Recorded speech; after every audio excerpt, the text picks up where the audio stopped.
अस्सलाम वालेकुम नाज़रीन, आप हैरान हो रहे होंगे कि मैं इस वक्त कहाँ पर बैठा हुआ हूँ, मेरी बैकग्राउंड पर क्या है और मेरे ये सामने क्या है। तो सबसे पहले मैं आपको कुछ चीज़ें दिखाना चाहता हूँ कि ये देखिए कि मेरे सामने ये एक प्लेट है। इस प्लेट में लहसुन है।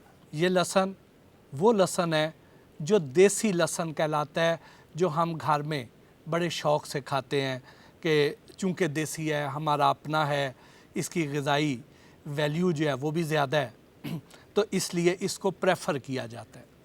फिर एक किस्म ये है लहसुन की, ये निस्बतन बड़ा है, ये है चाइनीज़ लहसुन। अब देसी लहसुन और चाइनीज़ लहसुन, इन दोनों को हम रख लेते हैं। दो किस्में हो गई। और तीसरी ये मेरे सामने पड़ी हुई है। अब ये लहसुन देख लें, जो देसी लहसुन है वो इसके सामने, उसका साइज़ देख लें आप। उसके बाद जो चाइनीज़ लहसुन है उसका साइज़ देख लें। अब ये क्या है, मैं ये आपको क्यों दिखाना चाह रहा हूँ, इसकी आपको भी वजाहत करता हूँ, लेकिन उससे पहले हम वज़न करते हैं। ये मेरे साथ आपको वेट स्केल पड़ा हुआ भी नज़र आ रहा है, इलेक्ट्रॉनिक वेट स्केल है, इस वक्त 00 है। तो सबसे पहले हम देसी लहसुन उठाते हैं और उसका वज़न करते हैं। हम 0 करते हैं, नहीं बोला, ये हमने 2 डाल दिए हैं। 2 पे उसने बताया है कि ये तकरीबन 30 ग्राम वज़न है, यानी एक का वज़न को 15 ग्राम हो गया।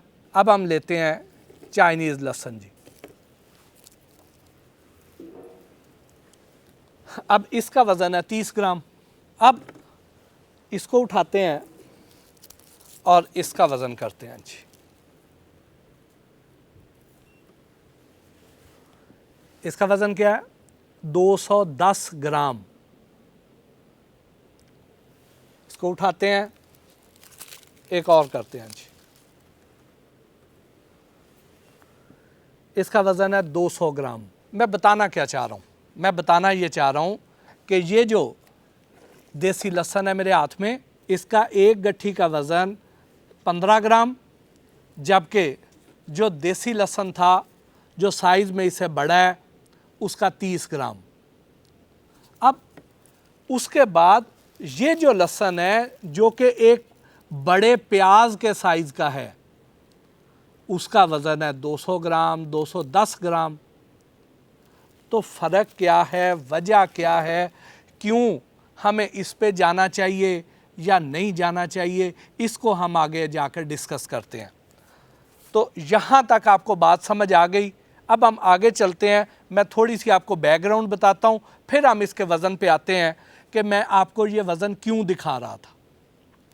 पाकिस्तान में जो काबिल काश्त रकबा है, जहाँ पे इस वक्त काश्तकारी की जा रही है, वो है तकरीबन 5 करोड़ एकड़। उन 5 करोड़ एकड़ में से बमुश्किल इस साल 2022 में 1200 एकड़ पर इस बड़े लहसुन की काश्त की गई है। ये जो छोटा लहसुन था, ये वो रिवायती लहसुन है जो हम साल हा साल से नस्ल दर नस्ल पाकिस्तान में काश्त करते आए हैं और इस्तेमाल करते आए हैं। लेकिन अब आके जो ये वाला लहसुन है, जो कि G1 लहसुन है, जिसे G1 गार्लिक भी कहते हैं, ये लहसुन इस दफ़ा पाकिस्तान में 1200 एकड़ पे काश्त किया गया, जो कि अब तक की सबसे बड़ी काश्त थी। अब थोड़ा सा जो इसकी बैकग्राउंड है वो ये है कि देखिए कि आज से कुछ अर्सा पीछे चले जाएं तो पाकिस्तान में पोल्ट्री इंडस्ट्री नहीं थी, यानी ब्रायलर मुर्गी नहीं हुआ करती थी। पाकिस्तान में हम जो गोश्त खाते थे वो या तो देसी मुर्गी का था, या बीफ था, या मटन था, या मछली। यही 3-4 किस्म के गोश्त थे नॉर्मली जो हमें दस्तयाब होते थे। तो अगर पोल्ट्री इंडस्ट्री पाकिस्तान में डेवलप ना होती, यहाँ पर ब्रायलर मुर्गी ना आती, तो आज हम 5,000 रुपये किलो में भी मटन लेना चाहते तो वो नहीं मिल सकता था, जो कि आजकल इलाके के हिसाब से को 2,000 रुपये से लेकर 2,500 रुपये किलो में मिलता है। बीफ भी पाकिस्तान की ज़रूरियात पूरी नहीं कर सकता था, देसी मुर्गी तो बिल्कुल नहीं कर सकती थी। यानी आबादी में जिस तेज़ी से पाकिस्तान में इजाफा हो रहा है और जिस तरीके से हमारी ईटिंग हैबिट चेंज हो रही है, तो हमारी गोश्त की तलब बढ़ी है। इस बढ़ती हुई तलब को पूरा करने के लिए क्या हुआ कि कुछ साहिब बसीरत लोग आए टाइम पे, उन्होंने ये इनिशिएटिव लिया और पाकिस्तान में पोल्ट्री इंडस्ट्री की बुनियाद रख दी और पाकिस्तान में ब्रायलर मुर्गी ले आए।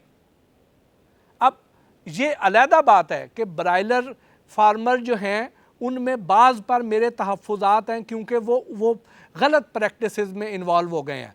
उसको हम एक साइड पे रखते हैं, क्योंकि सारे लोग गलत काम नहीं कर रहे हैं, लेकिन जो गलत काम कर रहे हैं उस पर मैंने वक्तन फ़वक्तन मैं आवाज़ भी उठाता रहा हूँ और आइंदा भी उठाता रहूँगा। इसी तरह आगे आ जाइए, क्या देसी घी की पाकिस्तान की पैदावार इतनी ज़्यादा है कि वो हमारी पाकिस्तान के अवाम की घी की, ऑयल की ज़रूरियात पूरी कर सके? यकीनन नहीं है।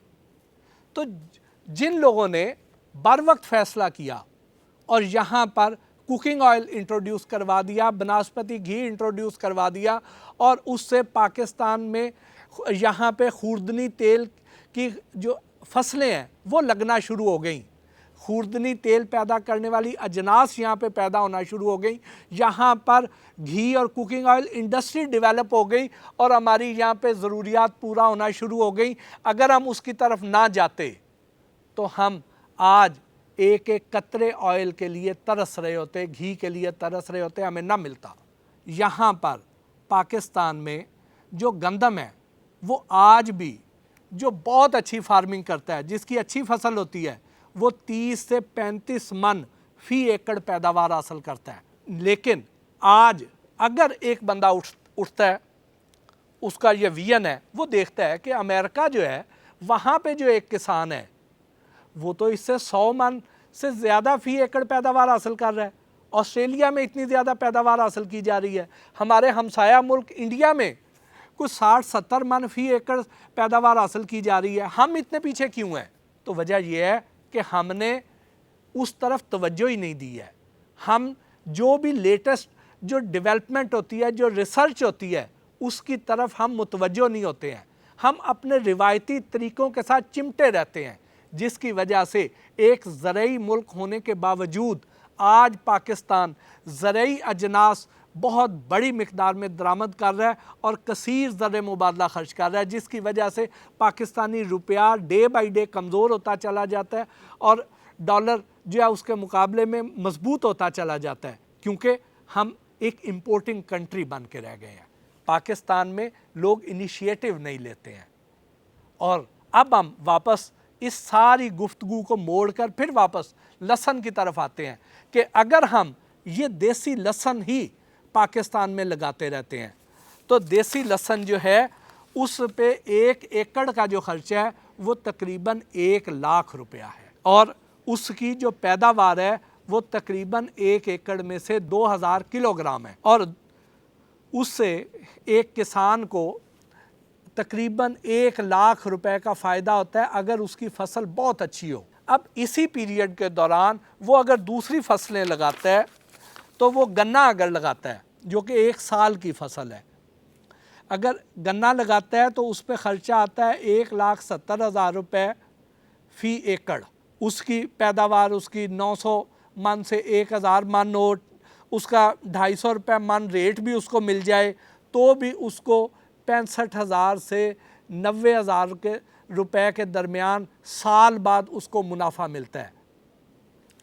अगर गंदम लगाता है 35,000 रुपये उस पर ख़र्चा है, 30 से 35 मन बड़ी अच्छी एवरेज आए तो 30 से 35 मन है, 2200 रुपये मन रेट है। अगर उसको पूरा रेट मिल जाए, जो कि पूरा मिलता नहीं है बदकिस्मती से पाकिस्तानी किसान को, तो भी कोई 35,000 से 45,000 के दरमियान एवरेज एक किसान को मुनाफा होता है गंदम में से, जो कि मैं बहुत बड़ी फिगर बता रहा हूँ, नॉर्मली इतना भी नहीं होता। अगर मकई लगा ले तो वो 65,000 रुपये उसका तकरीबन ख़र्चा है और 90 मन तकरीबन एवरेज पैदावार है। 2,000 रुपये इस दफ़ा रेट हुआ है, नहीं तो 1200-1400 रुपये रेट हुआ करता था मकई का। इस दफ़ा 2,000 रुपये रेट है, तो वो तकरीबन 1.25 लाख 1 एकड़ में से कमा सकता है, वो भी जिसकी फसल बहुत अच्छी होगी। इसी तरह चावल में से कोई 60 से 70 हज़ार 1 एकड़ में से कमा सकता है। आलू में से कोई 60-65 हज़ार कमा सकता है अगर अच्छी फसल हो। तो ये अब आपने जो मुकाबले में जो फसलें हैं उनके आपने मुनाफे का भी जायज़ा ले लिया। तो अब हम आते हैं इसकी तरफ, जो कि लहसुन का शहंशाह है। इतना बड़ा लहसुन आपने नहीं देखा होगा। अब जीवन लहसुन जो है, इसकी अगर हम फ़ी एकड़ लागत का तखमीना लगाएं तो ये तकरीबन 60-65 लाख में 1 एकड़ की लागत आती है। अगर हम इस पे इसकी जो पैदावार की बात करें, पैदावार इसकी एक मुख्तात अंदाजे के मुताबिक 8,000 किलोग्राम है और इसका जो इस साल का रेट मौजूदा आज के दिन जो रेट है वो है 7,500 रुपये किलो। 7,500 रुपये किलो का मतलब हो गया तकरीबन 6 करोड़ रुपए।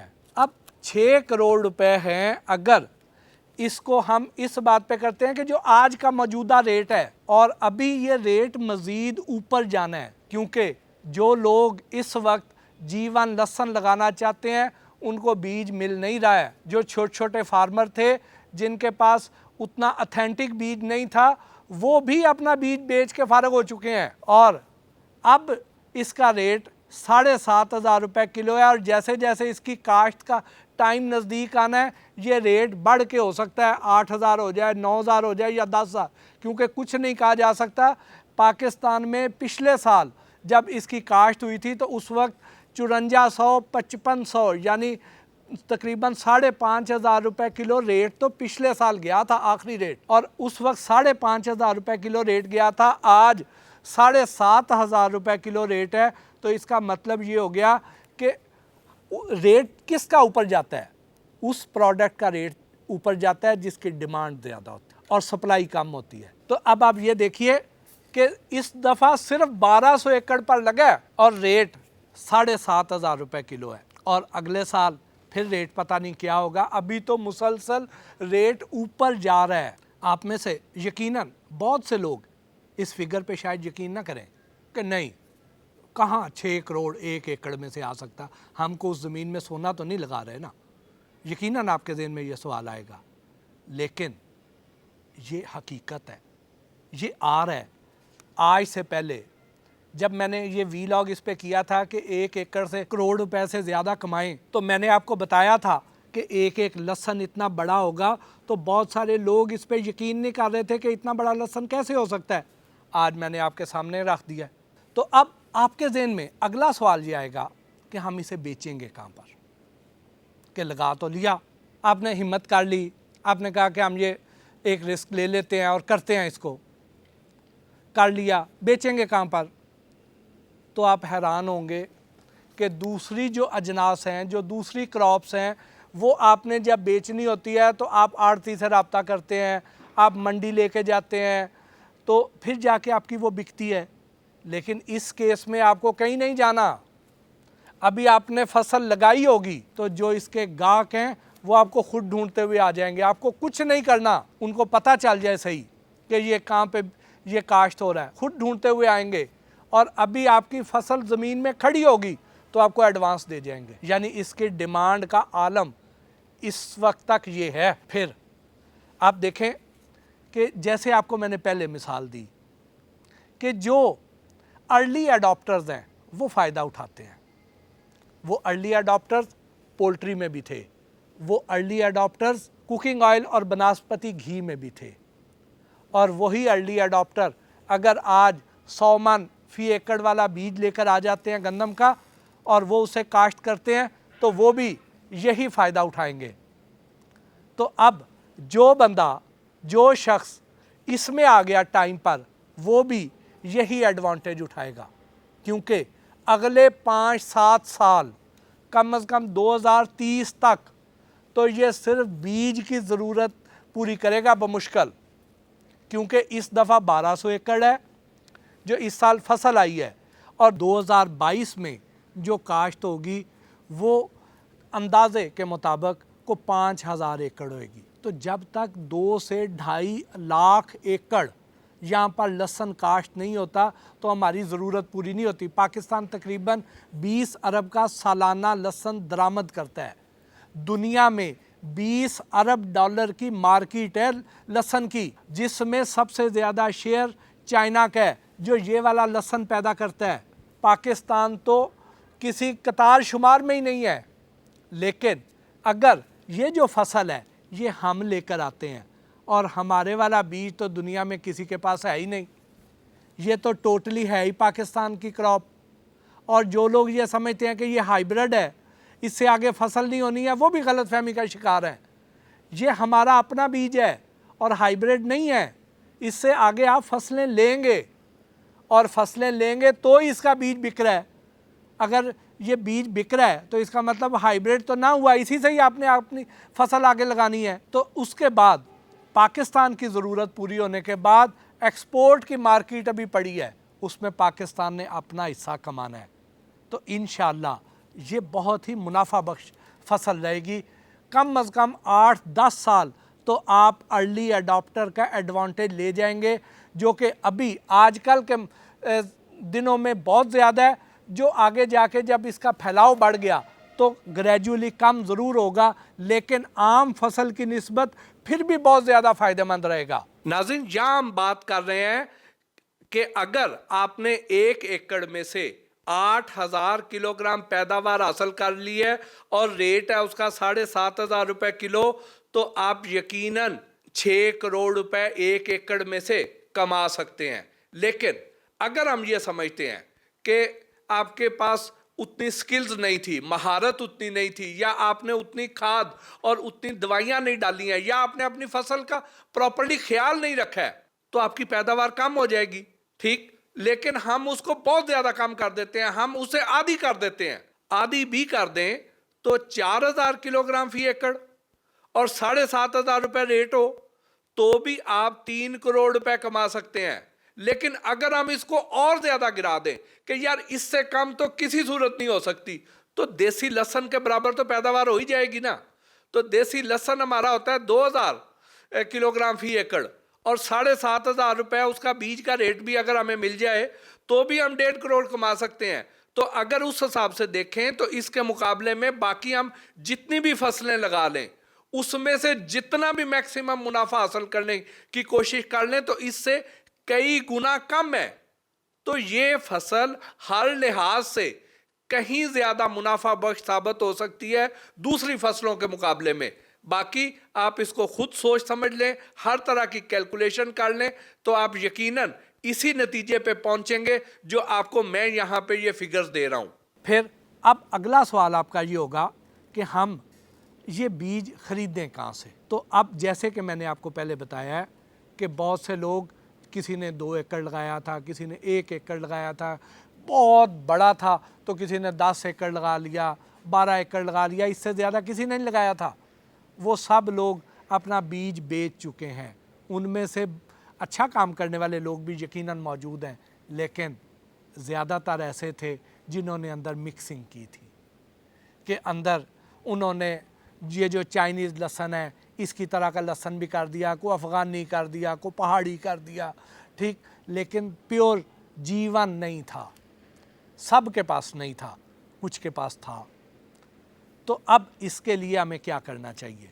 ऐसे हमें बीज बेचने वालों के पास जाना चाहिए, उनसे सर्टिफिकेट तलब करना चाहिए कि पाकिस्तान का जो मुस्तनद इदारा है बीजों के लिए वो है NARC। क्या उनके पास NARC का सर्टिफिकेट है? क्या वो सिक्योरिटीज़ एंड एक्सचेंज कमीशन में रजिस्टर्ड हैं? आपको उनसे ये सवाल करना चाहिए। फिर आपको ये देखना चाहिए कि उनका जो लहसुन है उस लहसुन में क्या उसका जो तना है वो इतना मोटा है। आप ये देख रहे हैं, ये उसका तना है। ये देखिए, ये जो छोटा सा एक तना है, ये है देसी लहसुन का। अब इसमें और इसमें ज़मीन आसमान का फ़र्क है, ठीक। इसी तरह ये चाइनीज़ लहसुन का तना देख लें, अब इसमें और इसके तने में फ़र्क देख लें। तो जब भी आपने लहसुन ख़रीदना है, जीवन लहसुन अगर आप लगाना चाहते हैं, आप इतने पैसे भी खर्च कर रहे हैं, तो फिर आप ज़रा तहकीक पूरी करें, उनसे सर्टिफिकेट भी तलब करें और फिर उसके बाद उनको कहें कि हमें अपनी फसल दिखाएं ना, और उसके तने का साइज़ देखें। फिर उसके बाद आप ये देखें कि वो जो हैं, कोई भी लहसुन ले लें तो उनके पीछे जो रूट है, ये उसकी जड़ें हैं, ये जड़ें जो हैं, इसका साइज़ भी देखें। अब ये देखें कि ये देसी लहसुन है, इसके पीछे ये आपको जड़ें नज़र आ रही हैं, और इन दोनों की जड़ों का साइज़ देख लें। ये जड़ें देखें कितनी सेहतमंद आपको नज़र आ रही हैं। इसी तरह ही ये इसमें तो चाइनीज़ में तो खैर जड़ें उस तरह है ही नहीं है, तो आपने जड़ों का साइज़ भी देखना है, आपने इसकी तुरी का साइज़ भी देखना है। तो आपने जब भी जाना है, आपने देखना है ये सारी निशानियां जो आपको मैंने बताई हैं, आपने देखना है कि उसके ऊपर ये जो छिलका है, ये प्योर वाइट है या नहीं है, ये ना हो वो हल्का सा पिंक हो, वो कोई और वैरायटी हो। तो ये सारा कुछ आपने देखना है। तो उसके लिए आप एक काम कर सकते हैं आसानी के लिए, कि आप क्विंटेक्स सीड पर भरोसा कर सकते हैं, क्योंकि मैंने जब इस पर पूरी रिसर्च की तो मैंने ये देखा कि क्विंटेक्स सीड वाले जो हैं वो ये सारे रिक्वायरमेंट पूरी करते हैं। आपने एक और शय देखनी है, वो क्या देखना है कि जब आप बीज खरीदने जाएं तो आप देखें कि इन्होंने बीज रखा कहाँ पर हुआ था। अब जितना बड़ा ये वेयर हाउस है, यहाँ पे लाखों किलोग्राम, जिस तरह यहाँ पे बहुत ही अच्छे अंदाज में, बहुत ही साफ़ सुथरे अंदाज में और नफासत के साथ क्वालिटी स्टैंडर्ड्स को मेंटेन रखते हुए यहाँ पर जो स्टॉक किया गया है, ये भी आपको पूरे पाकिस्तान में कोई ऐसा वेयर हाउस नहीं मिलेगा, कोई ऐसा जीवन लहसुन का फार्मर नहीं मिलेगा जिसके पास ये टेक्नोलॉजी हो, जिसके पास इतना बड़ा वेयर हाउस हो, जिसने इतने अच्छे अंदाज में इसको यहाँ पे हैंग किया हो कि आप देखें कि ये नहीं है कि ये ऊपर नीचे ढेर लगा के रख दिया गया है कि उसके अंदर हवा ही ना गुजर सके। ऐसा नहीं है, यहाँ बाकायदा फ्यूमिगेशन की गई, यहाँ पे उसको आप देखें कि बाकायदा उसके लिए अलहदा ये रैक्स बनवाए गए हैं, फिर उनको हैंग किया गया है। यहाँ पे बड़े बड़े पंखे हैं, यहाँ वेंटिलेशन का प्रॉपर इंतज़ाम है, यहाँ डायरेक्ट सनलाइट नहीं आती है। ये सारा कुछ आपको किसी और जगह पर नहीं मिलेगा, सिर्फ यहाँ क्विंटेक में ही मिलेगा। उन्होंने बेहतरीन क्वालिटी का बीज चुना, जो हल्का था उसको साइड पे निकाल दिया सेग्रीगेशन करके, सबसे बेहतरीन क्वालिटी का बीज उन्होंने रखा, और ये उसका रिज़ल्ट है कि आपको आज इतने बड़े बड़े लहसुन नज़र आ रहे हैं। आप किसी और के पास चल जाएं तो जाके देखें, आपको नहीं 200 ग्राम का मिलेगा, नहीं 250 ग्राम का मिलेगा, नहीं 150 ग्राम का मिलेगा, आपको छोटे मिलेंगे, आपको ये सारी खूबियाँ नहीं मिलेंगी। जिनका बीज सेहतमंद होगा तो उसी से ही सेहतमंद आगे फसल आएगी। तो आपने इसको मद्देनज़र रखना है। फिर जो क्विंटेक सीड है, चूँकि ये एक प्रॉपर कंपनी है, इनकी एक साख है, गुडविल है, ये क्या करेंगे, ये आपको पूरी गारंटी देंगे, आफ्टर सेल सर्विस देंगे, आपको बताएंगे कि आपकी ज़मीन के लिए ये ठीक है अभी या नहीं है, आपका जो मौसम है उधर का उसके लिए ये मुनासिब है अभी या नहीं है। ये अपना वो लालच नहीं करेंगे कि नहीं बस आप लेके चले जाएं। अगर आपकी वहाँ पे सारी रिक्वायरमेंट पूरी होती हुई तो आपको बेचेंगे। फिर उसके बाद आपने जब फसल लगा ली, आपको उनके ये मुख्तलिफ व्हाट्सएप ग्रुप्स में अपने शामिल कर लेंगे, अपने जो बायर्स हैं उनमें शामिल कर लेंगे। उसके बाद आप अपनी तस्वीरें फसल की अपलोड करते हैं, आप गाइडेंस लेना चाहते हैं कि इसको खाद कब डालनी है, इसको पानी कब देना है, इसके अगर आज पत्तों का रंग ऐसा हो गया है, आज कोरा पड़ गया, आज ये हो गया है, तो हमें क्या करना चाहिए, ये आपको आफ्टर सेल सर्विस भी देंगे, ये आपको और कोई नहीं देगा।